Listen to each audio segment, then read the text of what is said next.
Hi, everybody. This is Dawn Mitchell, and welcome to Dawn of Sports. This week, we have a great guest, and we're still talking Vikings after that draft that many people are saying is like the best draft ever, and we got what we wanted. The future is here.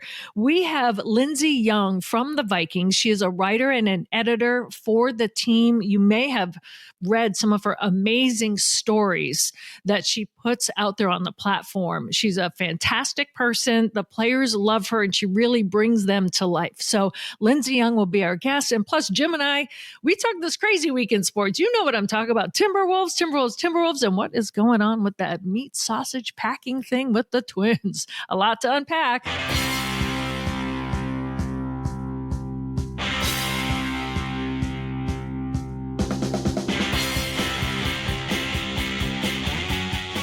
Yes, welcome back to Dawn of Sports with our star, Dawn Mitchell of Fox 9 Sports. Dawn, sometimes we have to analyze the local teams. Sometimes we have to beat up the local teams. Sometimes we have to complain about the local teams. But there are times when a local team reminds us why we got in the business. It's for sure. So much fun to watch a team come together and, all these different personalities mesh together. And it's fun to watch a young star develop.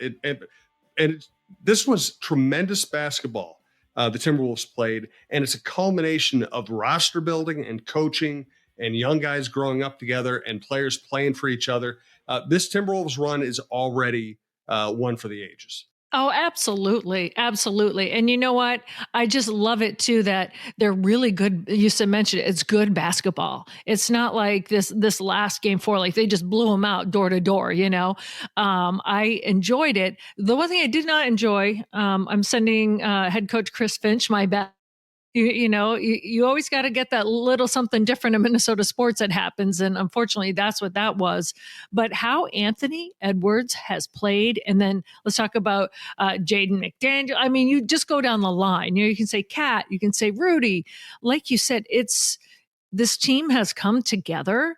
And what I love, Jim, is these young guys, they're not afraid. They're not glazed over. They're not afraid to show their personality. I say protect Ant at all costs, even his post-game interviews.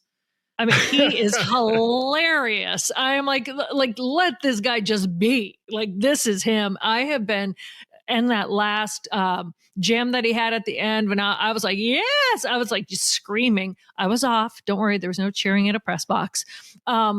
Just fun to watch. I'm glad that they swept. They can have some days to rest, but oh my God, you're absolutely right, Jim.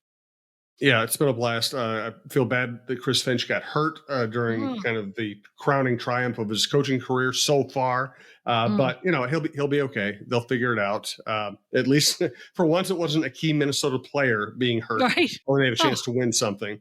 But I really try to dive into the management side of sports, and how general managers think, how organizations think, how coaches coach, how they get through to players. And the players always get the credit first because they're the ones doing it. And you can coach somebody well, or you can make what you think is a good decision and have it backfire if the player can't handle it. So the players always get the credit first. But Tim Connolly comes in here. He makes a trade that was unpopular. He makes a trade that did not work at all in its first year. And he not only did he not give up on it or start trading people away to try to make up for it, he believed in it. He stuck with it. But he also has, I mentioned this on the John Krasinski show that we just recorded this morning, he's never gloated. I mean, the Gobert trade now looks like a genius move that elevated this franchise to, championship level. And he's never gloated. So I've covered good teams before that I didn't really like. This team, between Connolly's, humility, Finch's, graciousness, and a group of players who really do seem not only likable, but seem to like each other, this is one of the better teams I've been around. You're absolutely right. And what I really like too is we've seen different iterations, right, with different so-called stars that come and go. And I love seeing that Ant is allowed this room to be who he is. Kat has come back. Many people thought, all right, how is Kat gonna, when he comes back from his injury, not even this one, the first one, how is he gonna fit in? And for him to come in and not only play the way he has, but also to be such a good teammate. They always say a rising tide lifts, but there's room for personalities and egos. And I want to say that in the ultimate good way, because in order to play, you have to, yes, believe in yourself and have that, je ne sais quoi, whatever you want to call it. But I love that this team, they seem to like each other. They let each other be big. And they just seem to be getting better and better.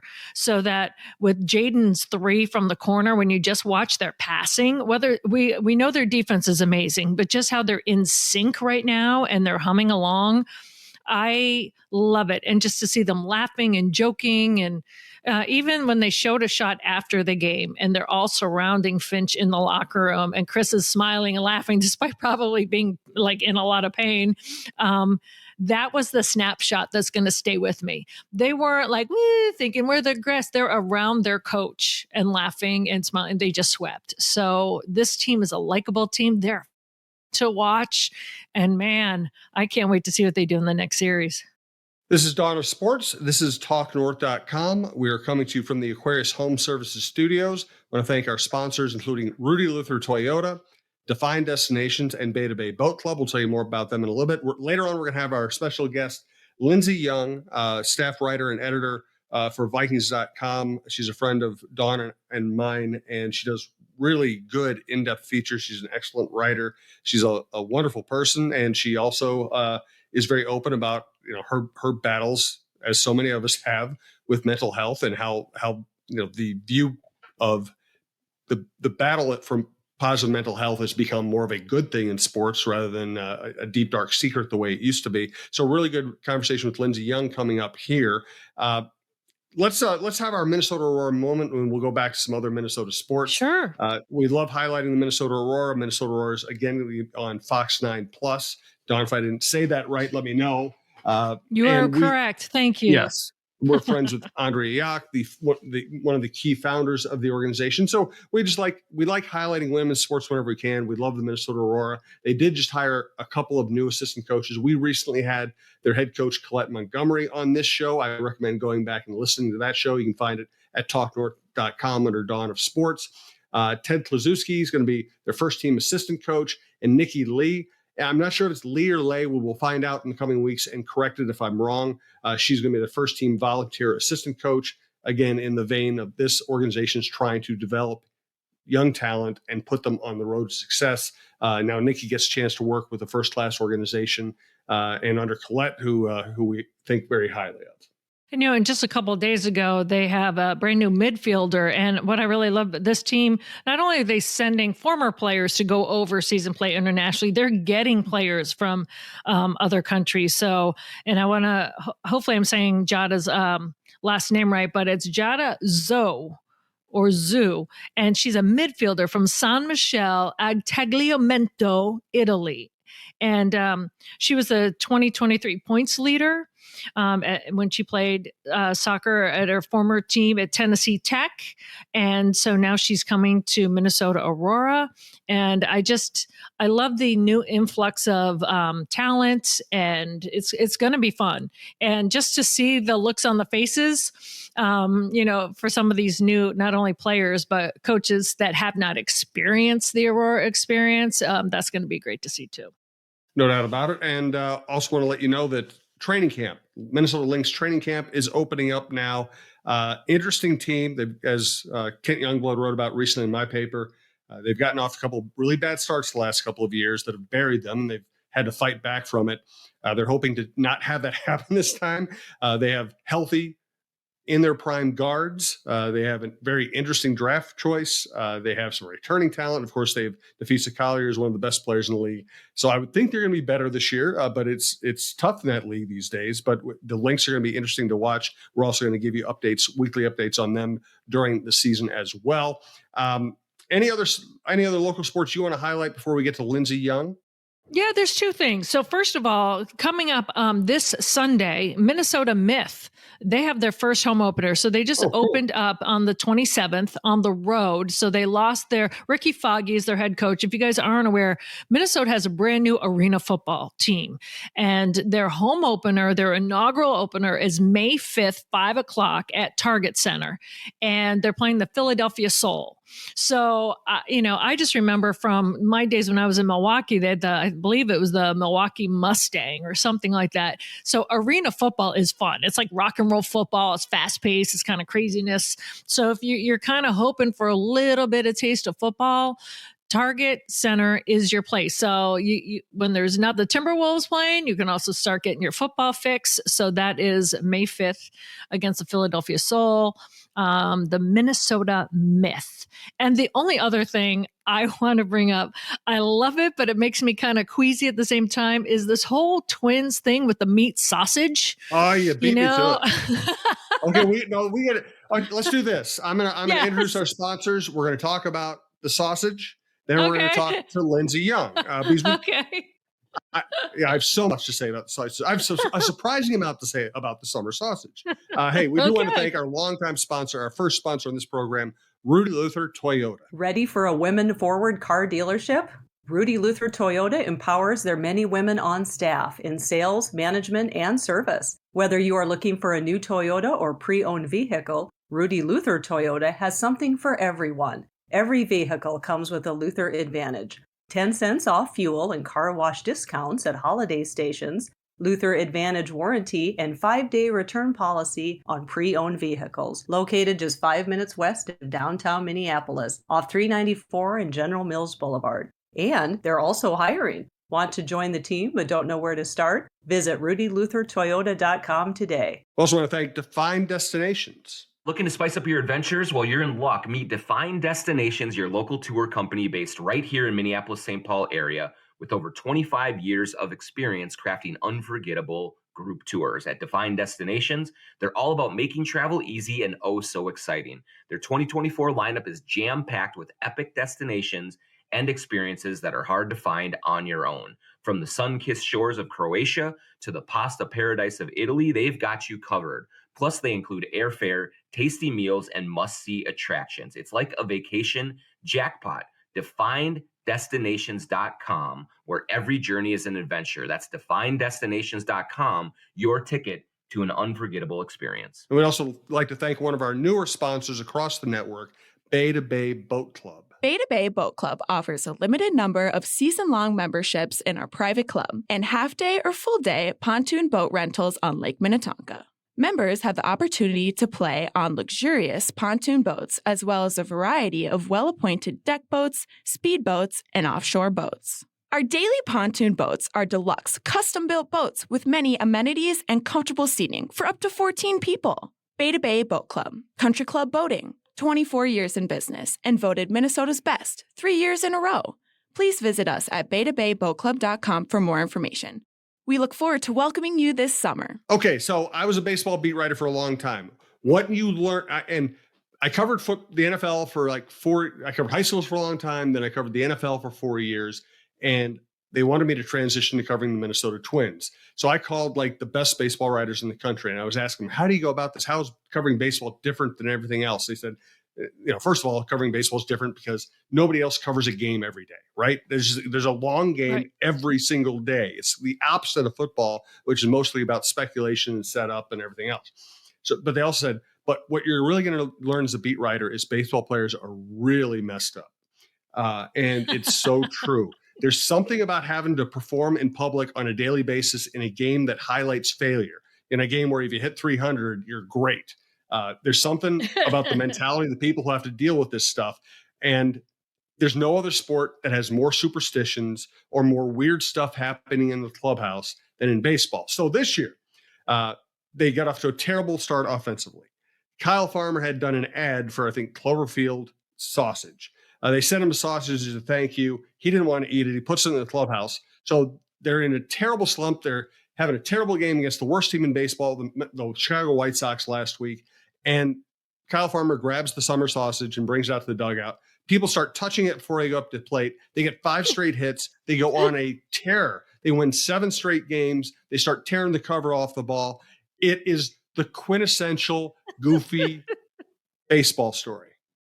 Oh, and I just loved hearing Rocco talk about it. He's like, That was the the best. thing is, look, you got to look for the expiration date. Like, like the thing, like if it opens up, someone's immediately going to be sick. It's going to be like, they'll have a new player on the team, Sal Manila, like it's so bad. It's so good.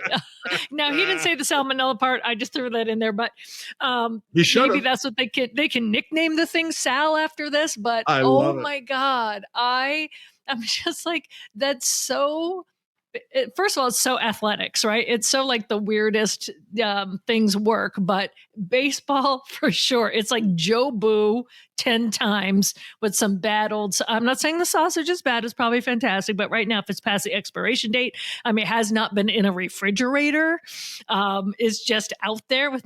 It's so funny. I just can't stand it. For a girl that was raised with 4 brothers and thinks nothing can shock her, when I heard Rocco start talking about this, I was like, what? That's what they were touching? That's what they're throwing? Oh my God. I had no idea what it was. And I don't want to, I'm going to really try to avoid any untoward puns, but this is the goofiest thing I've seen in a Twins clubhouse since Mike Redmond played for the Twins. And whenever the team was in a slump, he would walk around naked and would naked for no reason at a time of day. You shouldn't be completely naked, unabashedly naked. Let's put it that way. Proudly naked. And he didn't have a great body either. And he knew that. So we were like, Mike, why are you walking around naked? He said, nothing will take your mind off a slump like the sight of my body. I did not know that. Yes. Baseball is the weirdest freaking sport. And it's why even when the Twins are losing, even when the games are bad, I still just love the sport because no other sport creates the kind of weirdos that baseball does. Yeah. And and I am here for all of it. It's glorious. Fantastic. That's what I love. I do have an FTG this week. Oh, bring it. Devin Booker.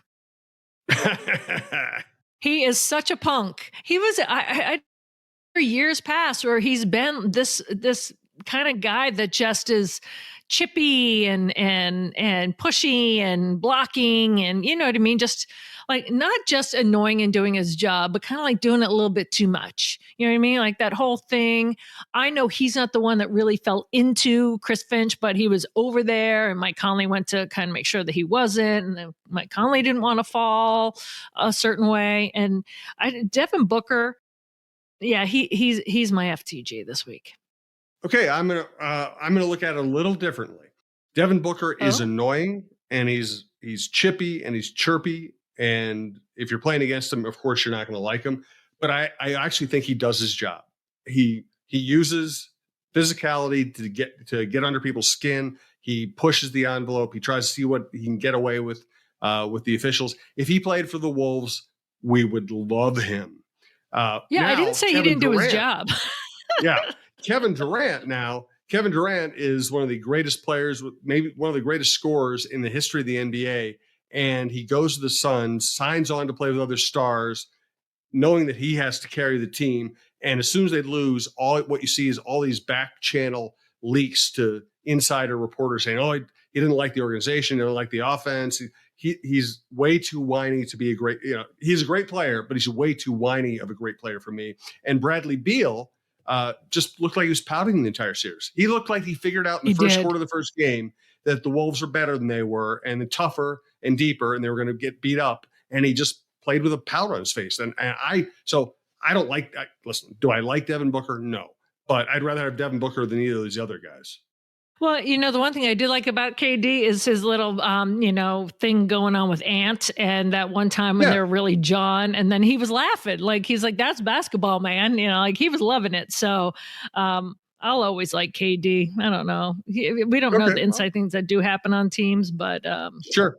But yeah, like that's what we're saying. Hey, they can do their job or not do their job. That's not what we're saying. Sometimes we just don't like what they do. Oh, I get it. I absolutely get it. All right, we're going to have Lindsey Young on again, a friend of ours, writes for Vikings.com, does a great job for them. And we'll let the interview speak for itself. But one thing I would say, because we've already recorded the interview, is Lindsey was talking about taking all these writing courses and all these English courses in college. That's what I did. And if I were a sports editor, I would hire people who studied writing more than people who studied journalism. You can teach somebody to be a journalist. You can't teach somebody to write. Absolutely. Writing was my thing. Even though I was a communications major, I had to pick either communications or English.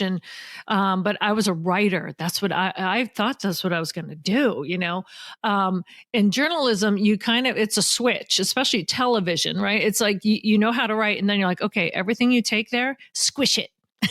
Squish it down to the facts, get rid of half the words, that kind of stuff, but still make it have facts and this and that.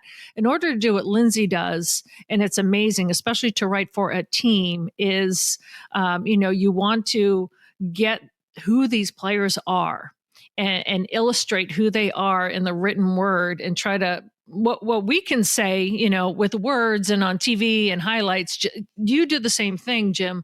You have to describe these athletes with words. And sometimes that's a lost art nowadays. And I truly appreciate people like you and like Lindsey who can do that and bring these players to life, because 9 times out of 10, the fans, they won't meet them face to face. So they want to see what they're about. And kudos to both of you for doing that. So I really wanted to talk to Lindsey about it. She's a huge proponent for mental health, and she puts her own self out there to help others.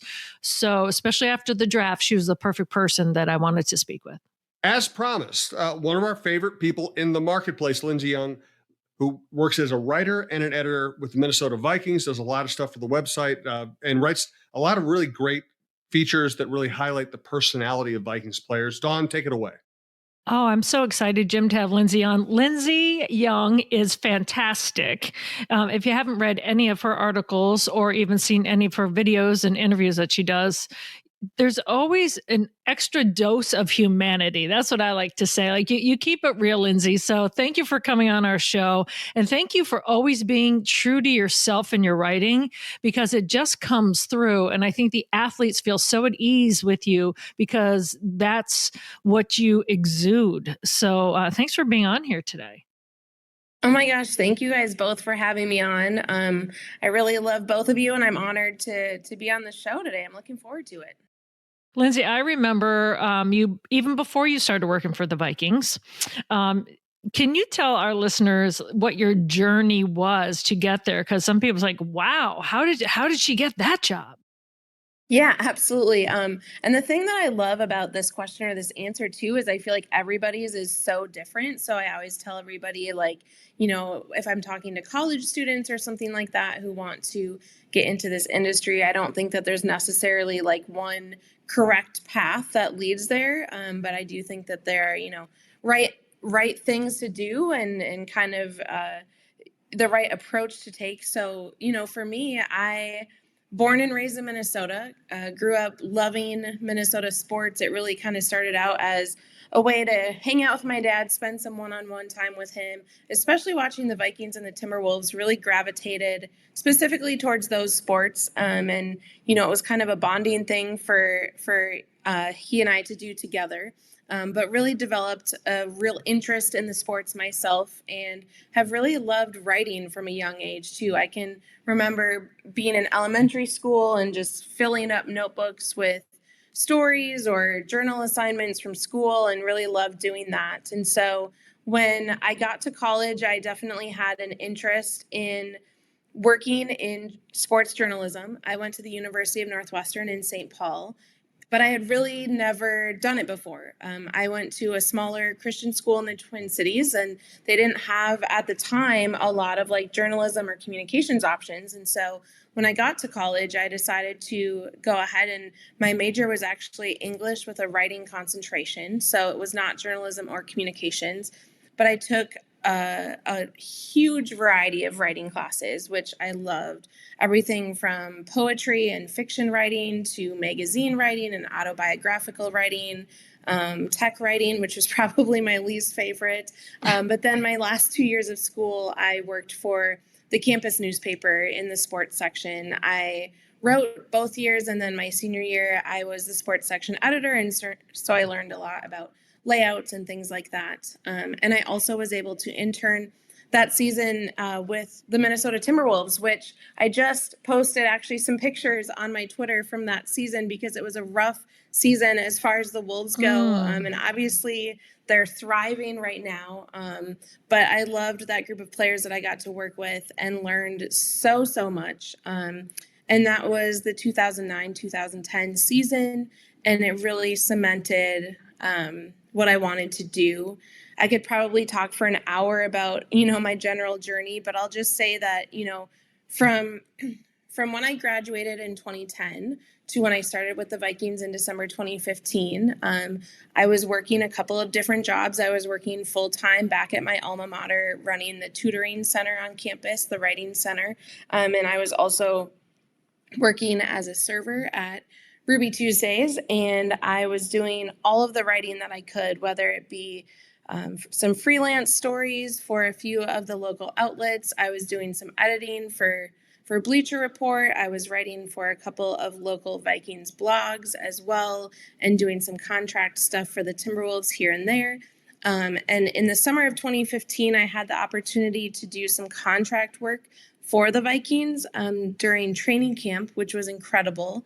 And then at the time, they hired somebody, Scott Kegley, who he's with the Falcons now, but he came in and really ramped up even more kind of the editorial and digital content team. And so there was a position opening, and I was able to apply for it and get it. And so, when I was in the midst of it, it felt like a long kind of slog of a journey.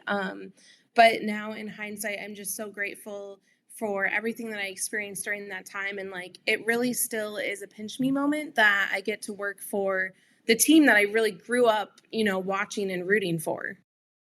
What I really love about this story is people just automatically say, oh, what an overnight sensation, right? She graduated college. Now she writes for the Vikings. They skip over the hard part of everything that you just explained, right? But like you said, there's also that fun in that journey. Like you're grateful for it. But there's no overnight sensations when it comes to writing in sports journalism, is there? Right.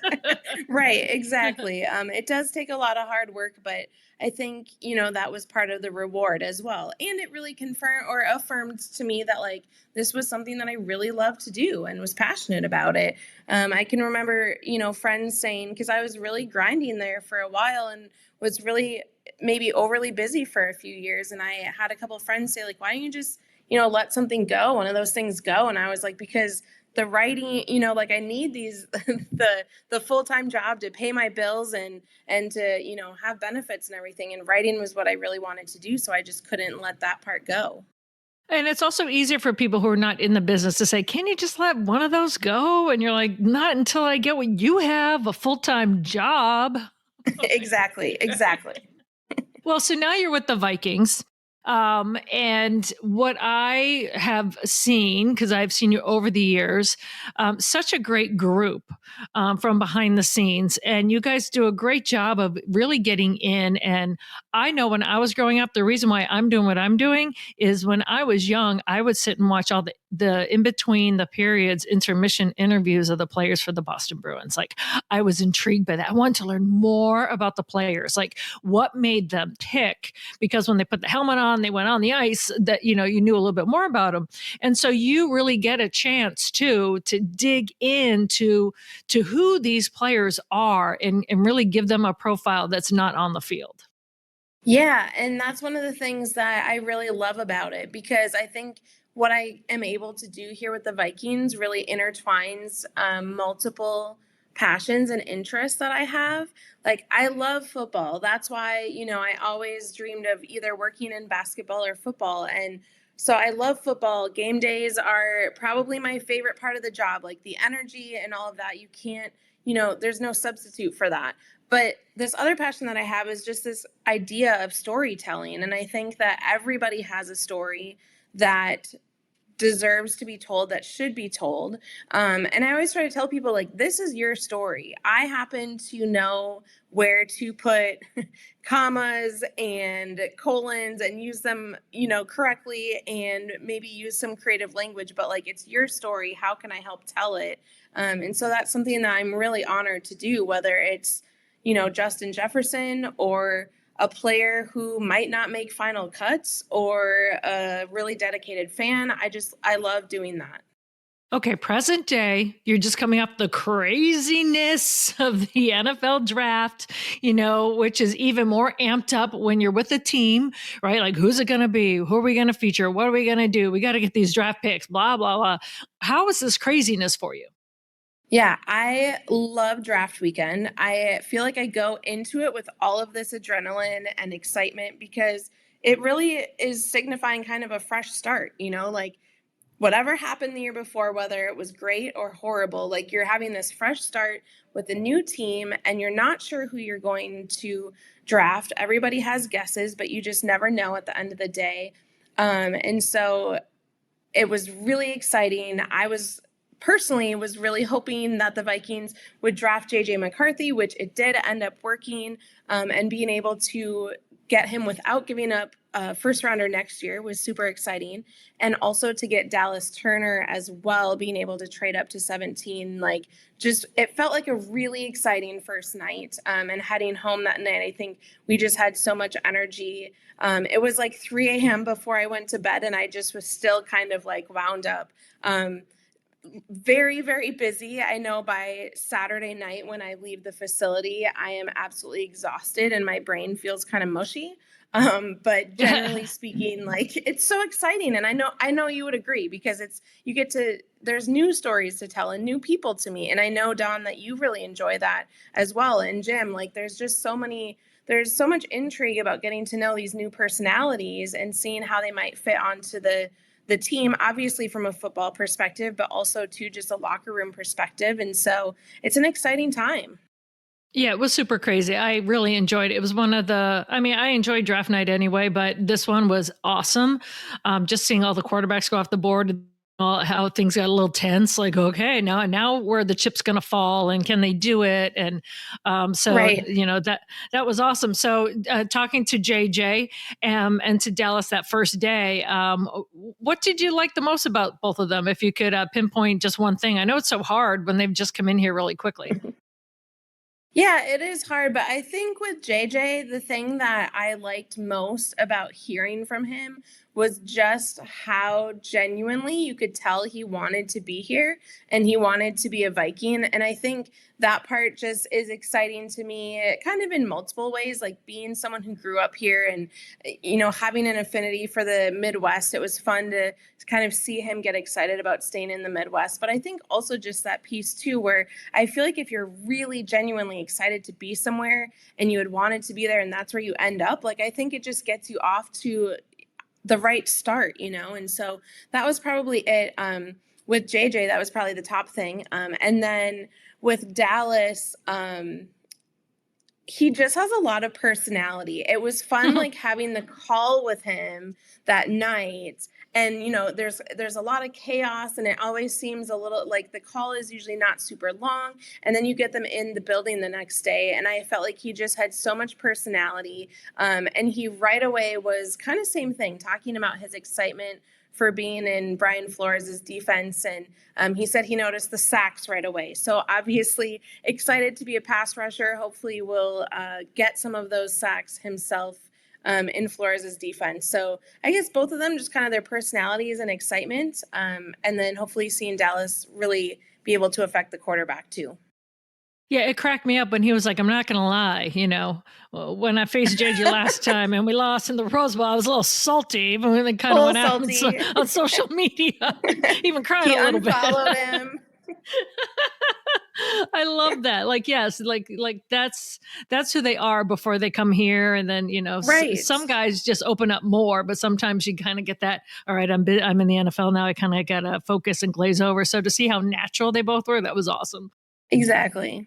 So before we talk any more football, I really, first of all, want to give you your flowers on this. And because you're with the Vikings and they also give you a chance to have this platform, Lindsey, you are such a proponent and you really move the needle forward when it comes to focusing on mental health.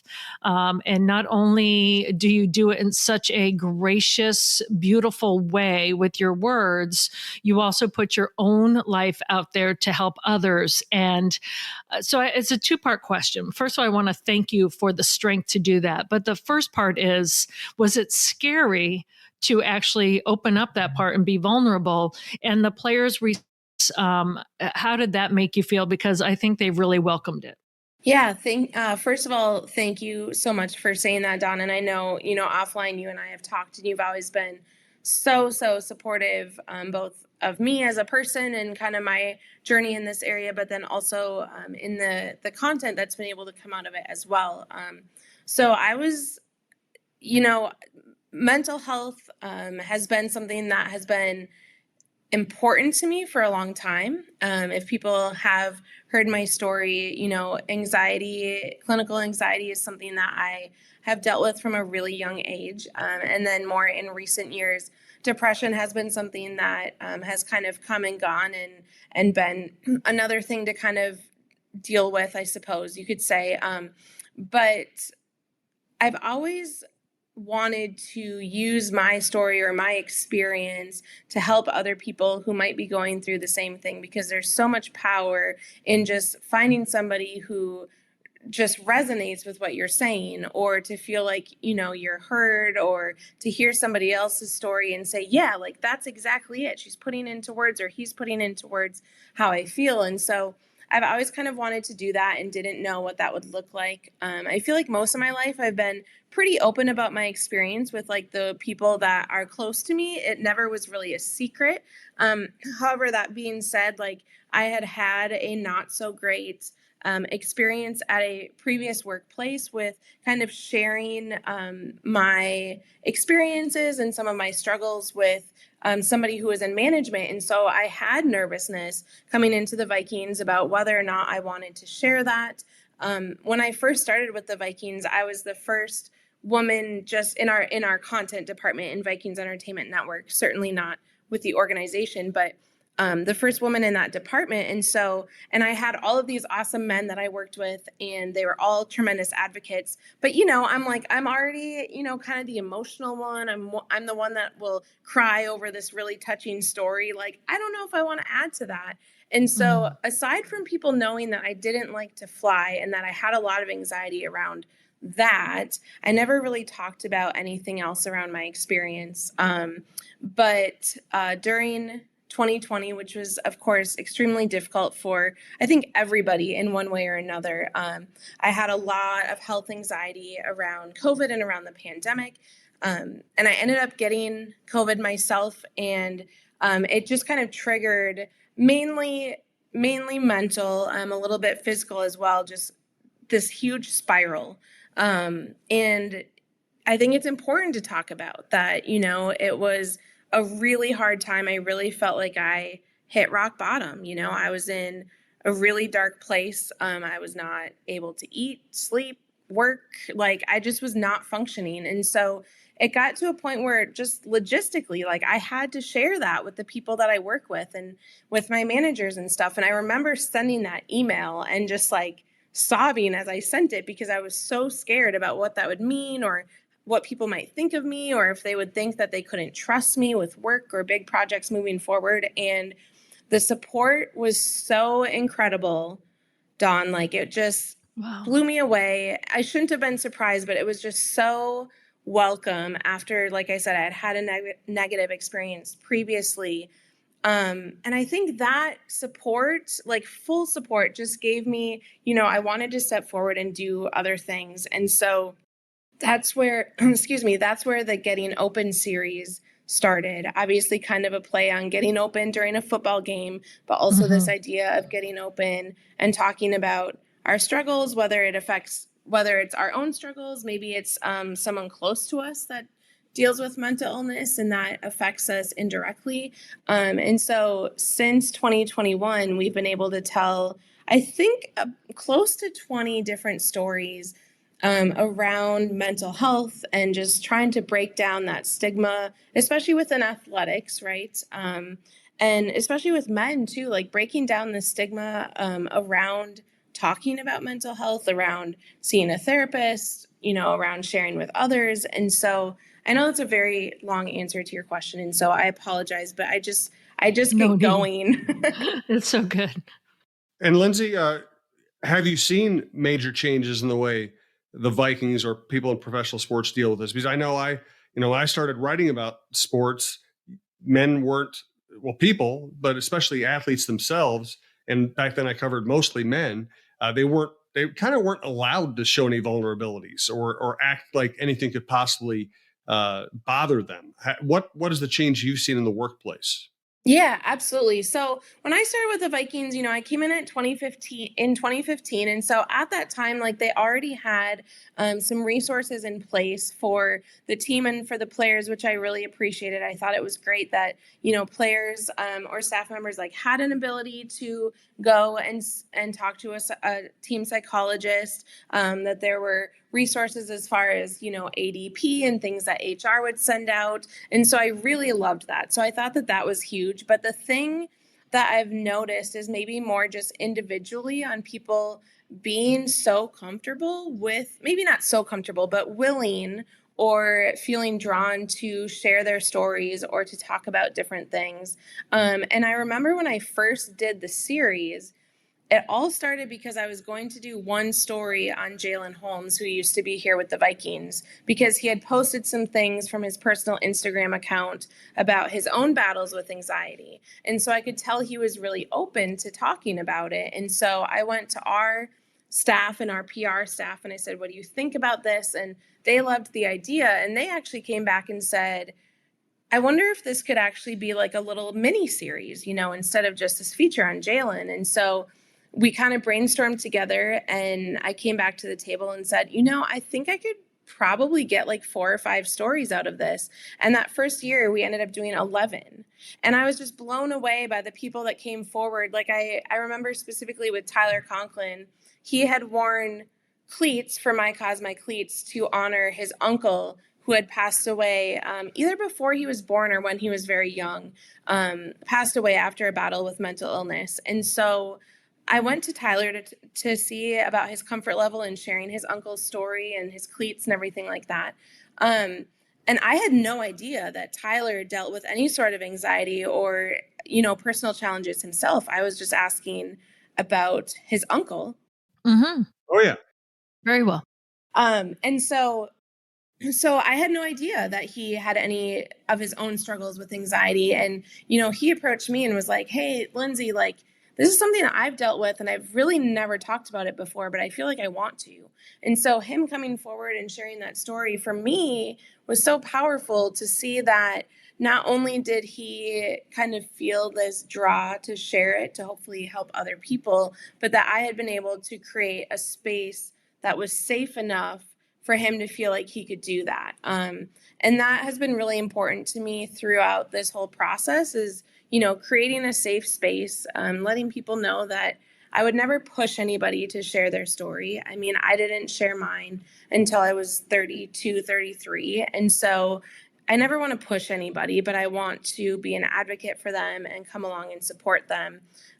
So Jim, to answer your question, yeah, I think the Vikings organization has been doing some really great things and continues to do that. But when I see, individual players having these conversations, reaching out to me to be a part of the series, sharing the series, talking about seeing a therapist or maybe it's not seeing a therapist, maybe it's talking to a friend or whatever, but just being honest and vulnerable, I think is huge.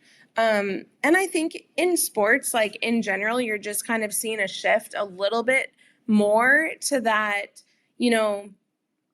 seeing a therapist or maintaining your mental health, like is just as important as maintaining your physical health. And so talking to somebody or, making sure that you're getting outside and getting your vitamin D and meditating or praying or whatever that might look like for you, like that's actually a sign of strength and not of weakness. And I think the tide is kind of turning there, which is incredible to see.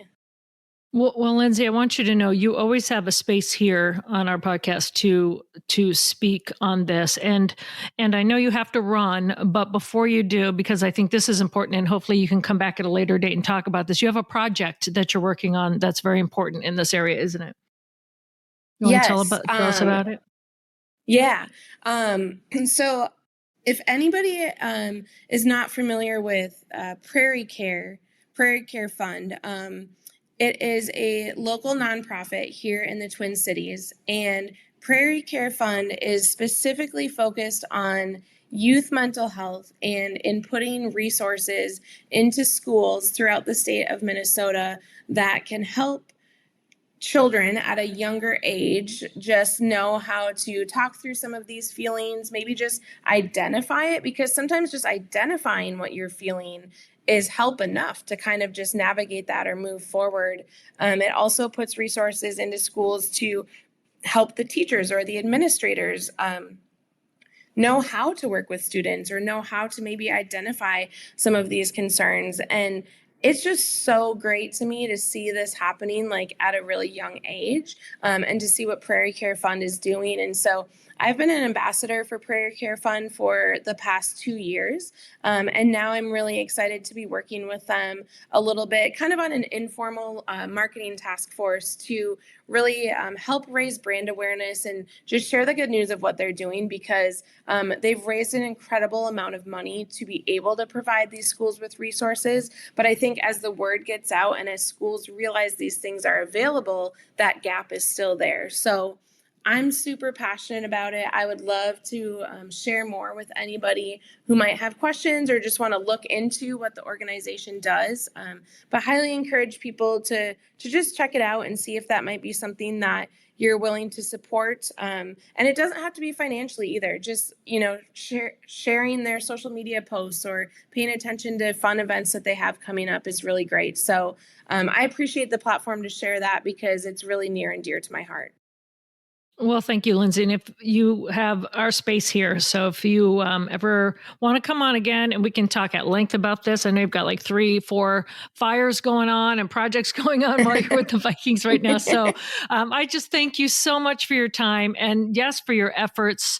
I think it's very important what you do, not only in terms of football, but also with mental health. You're a dynamic, wonderful, and I can tell people like on a personal level, just a amazing person. So thank you so much for sharing with us today. And hopefully we can have you on again soon. I would love that. Thank you so much, Dawn and Jim. And I'm sure I'll see you guys both soon at the facility. And I look forward to that and definitely hopping on the podcast at another time as well. Fantastic. All right, yeah. Thank you, Lindsey. All right. Thanks, Lindsey. Say hey to Craig Peters for us, another great writer over there. All right. We'll talk soon. I will. Bye. Bye.